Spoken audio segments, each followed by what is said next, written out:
అతిపెద్ద కులమైన మాదిగలకు 12% రిజర్వేషన్ రావాలని, జిల్లాల వర్గీకరణ చేయాలని ఫిబ్రవరి 2వ తారీఖున ఓయిలో జరిగే మాదిగ విద్యార్థి యువ గర్జనను జయప్రదం చేయాలని తెలంగాణ రాష్ట్రంలో ఉన్నటువంటి విద్యార్థులకు, యువకులకు, ప్రజా సంఘాలందరికీ కూడా విజ్ఞప్తి చేస్తా ఉన్నా.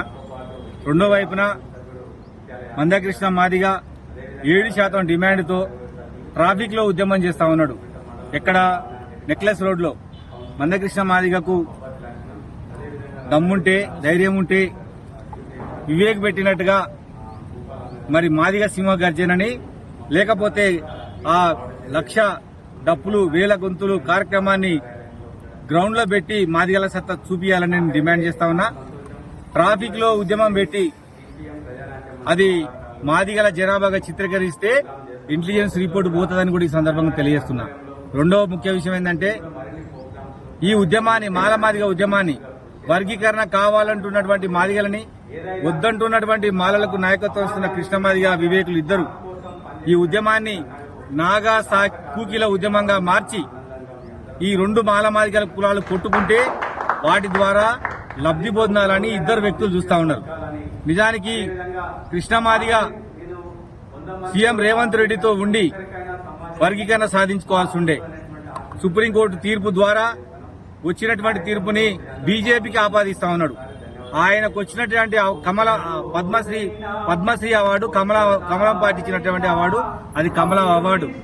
మాదిగ జాతి ప్రయోజనాలు ముఖ్యమనుకుంటే ఇంతవరకు ఏ నాయకుడు కూడా ప్రభుత్వంతో కొట్లాడి ప్రభుత్వం వ్యతిరేకంగా నిలబడే నాయకుడు ఉంటాడు కానీ ప్రభుత్వం దగ్గర అవార్డు తీసుకునే నాయకుడు ఉన్నాడు. దాన్ని తిరస్కరించాలి. అట్లనే వీళ్ళిద్దరు కుట్ర చేసి దీన్ని నాగా కూకి ఉద్యమంగా మార్చి రాష్ట్రంలో శాంతి భద్రత సమస్యను సృష్టించి వర్గీకరణను ఇప్పుడు చేయకుండా కుట్ర చేస్తా ఉన్నారు ఇద్దరు వ్యక్తులు, ఇద్దరు నాయకులు. వాళ్ళకి విజ్ఞప్తి చేస్తా ఉన్నా, మీరు ఎన్ని కొట్లాటాలు చేసినా మాదిగలు శాంతియుతంగా ఉంటారు. అదేవిధంగా రేవంత్ రెడ్డి గారి నాయకత్వంలో ఖచ్చితంగా వర్గీకరణ జరుగుద్దని కూడా ఈ సందర్భంగా తెలియజేస్తున్నా.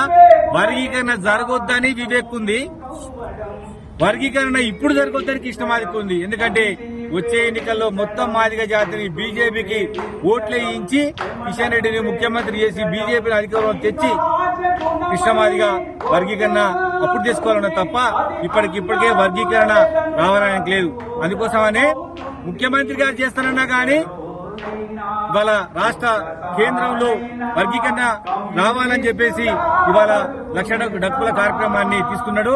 నేను ఒకటే విజ్ఞప్తి చేస్తా ఉన్నా, ఆ రోజు జరగరాని జరిగితే దానికి కృష్ణ మాదిగే బాధ్యత వహించాలి.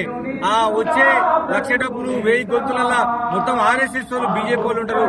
వాళ్ళు ఖచ్చితంగా సెక్రటరీ ముట్టడిస్తారు. కాబట్టి ఆ ట్యాంక్ బండ్ లో జనాలు పడి ఏదన్నా అయితే దానికి ఆ పిలిపించిన వాళ్ళే బాధ్యత వహించాల్సి ఉంటుందని ఈ సందర్భంగా తెలియజేస్తూ, ఈ ఇద్దరు నాయకుల స్వార్థపరంతో ఇవాళ మాదిగల మధ్య వైషమ్యాలు పెరిగినాయని, ఏనాడు మాదిగ జాతిని మాట్లాడినటువంటి మాలలు ఇవాళ కృష్ణ మాదిగ చేపట్టి మాదిగల మీద మాట్లాడతాను కూడా ఈ సందర్భంగా తెలియజేస్తున్నా. మీరు ఎంత నాగా కూకిల ఉద్యమం లాగా చేసి కొట్లాట పెట్టినా మాదిగలు శాంతియుతంగా ఉంటారని సందర్భంగా తెలియజేస్తూ, ఫిబ్రవరి 2వ తారీఖున జరిగే మాదిగ విద్యార్థి యువ గర్జన ఓయి ఆర్ట్స్ కాలేజ్ జరిగే మీటింగ్ ని జయప్రదం చేయాల్సిన కోరుకుంటూ, అదేవిధంగా మరి 1,00,000 డప్పులు, 1000 గొంతులకు వచ్చేటువంటి కళాకారులు ఇవాళ కృష్ణ మాదిగకు చేతగాక డప్పులు కొట్టే వాళ్లకు, పాటలు పాడే వాళ్ళకు అప్పచెప్పి సింహగర్జన చేయకుండా ఇవాళ ఆయన ఎంఆర్పీఎస్ ని తప్పించి వేరే వాళ్లకు అవకాశం ఇచ్చిండ్రు. వాళ్ళు ఇవాళ పాటలు పాడి మాళ్ల జాతిని రెచ్చగొడతా ఉన్నారు. ఇటువంటి వైఖరికి సరి అని నేను చెప్తా ఉన్నా. విమలక్క, పృథ్వీరాజ్ ఒకటే విజ్ఞప్తి, ఇవాళ మీరు మాదిగ జాతికి మద్దతు తెలపాల్సిన సందర్భం ఏమీ లేదు. మీరు మాలలపై కన్విన్స్ చేయాలి. మాదిగ జాతిని మాల జాతిని ఒప్పియాల్సిందిగా బీసీ సోదరులకు, మేధావులకు, ప్రొఫెసర్లందరూ కూడా విజ్ఞప్తి చేస్తా ఉన్నా. ఈ వీడియో కానీ మీకు నచ్చినట్టయితే లైక్ చేయండి, అలాగే సబ్స్క్రైబ్ చేయండి. పక్కనే ఉన్న బెల్ బటన్ నొక్కడం మర్చిపోకండి.